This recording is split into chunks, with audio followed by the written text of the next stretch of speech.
Let me show you the stitch that tricks everyone into thinking you're advanced. Even though it's basically single crochets and chain spaces taking a leisurely walk together. Yep, today we're doing the moss stitch.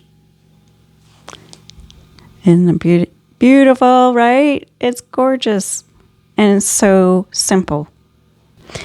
Hey crochet friends, I'm Mo, your crochet companion. Today we're diving into the moss stitch.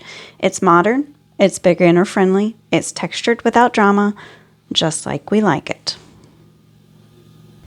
What you're gonna need.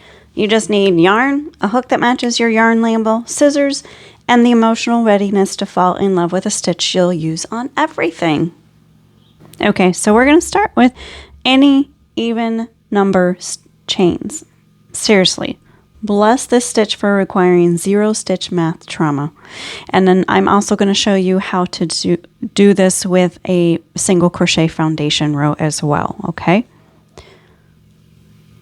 All right, so now we're going to single crochet in the 4th chain from the hook. So there's 1, 2, 3, 4, 4th chain from the hook. Then we're going to chain 1, skip 1, single crochet, chain 1, skip 1, single crochet, chain 1, skip 1, single crochet. Easy as pie, right? So that's your foundation. But what I'm going to do is I'm going to take this out and I'm going to show you how to start it with a single crochet foundation row.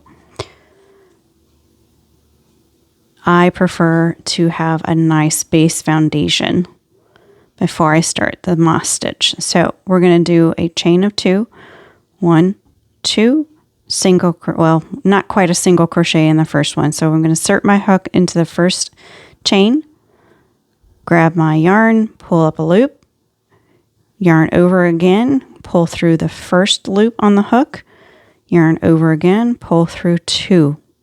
Now I'm going to look at the top of my work and see my little braid or my V stitch right there. We're going to go into that. I'm going to insert a hook, grab our yarn, pull it up, grab our yarn again, pull through 1, grab our yarn again, pull through 2. So we're going to keep doing that until we get to the size that we want. Unlike the chain method, we're actually going to start on an odd number, okay? So we're going to do one more. We're going to chain 1, single crochet in that first stitch, chain 1, skip a stitch, single crochet in the next stitch, chain of 1, skip a stitch, single crochet, chain 1, skip a stitch into the next stitch, chain 1, skip a stitch, single crochet in the next one, chain 1, skip a stitch, and single crochet in that last stitch. Basically, as you can see, we're kind of making a polite little dot space pattern.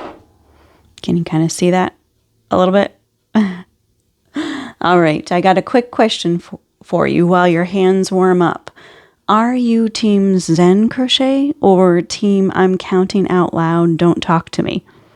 Tell me below. You already know which one I am. Okay, on to round 2. We're going to chain of 2. And this one I'm not going to do a stacking stitch because it doesn't really look that well in a stacking stitch. But the chain 2, that's your turning chain and your first chain 1 space. Now, this is where the moss stitch becomes your new emotional support stitch. You're going to single crochet in every chain 1 space. And just like every single, the previous row, you're going to single crochet, chain 1, go into the next chain space, single crochet, chain 1, single crochet, chain 1, single crochet, chain 1, single crochet. Now, if you want it to look more dramatic, you could go a little bit more and do a single crochet in that single crochet that's below. So you're going to be doing that over the single crochet, or in the single crochet over the chain 1 space. So it makes it a little bit deeper of a stitch. Then you chain 1, single crochet on that single crochet below, chain 1, single crochet in the first row, chain 1, single crochet in the first one, and you would just keep doing that on repeat every single one. And I'll show you the difference here between the two. And the way you want to think of it is that spaces are going to get the stitches, and stitches, they get the spaces. It's kind of like crochet yin yang. And then that single crochet that we made in the previous row, we're actually just going to go ahead and put our last single crochet in there, okay? Just like that. And then remember, the next row you're going to chain of 2, because that's going to be your space, your chain 2 or your chain 1 space really. And you just keep repeating row 2 forever, or until you run out of yarn or snacks, whichever comes first. This stitch grows beautifully flat. It doesn't curl and plays so well with color changes. Blankets, gorgeous. Scarves, effortless chick. Dishcloths, yes ma'am. Mood blankets, perfect because this stitch forgives all your life choices. And then let me just show you the comparison real quick before I go. You see how this just kind of just slightly taller than this one over here, but this one kind of gives you that little peekaboo. See how I got that in the sun now? It kind of gives you a little peekaboo, whereas this one no longer has the peekaboo. So it depends on how you want to do your stitch. If this stitch just unlocked your I Can Make Anything energy, hit the like button, subscribe, and come hang out for the next one. Until next time, keep your chains loose, your vibes cozy, and your yarn happy, and may your hooks never hide.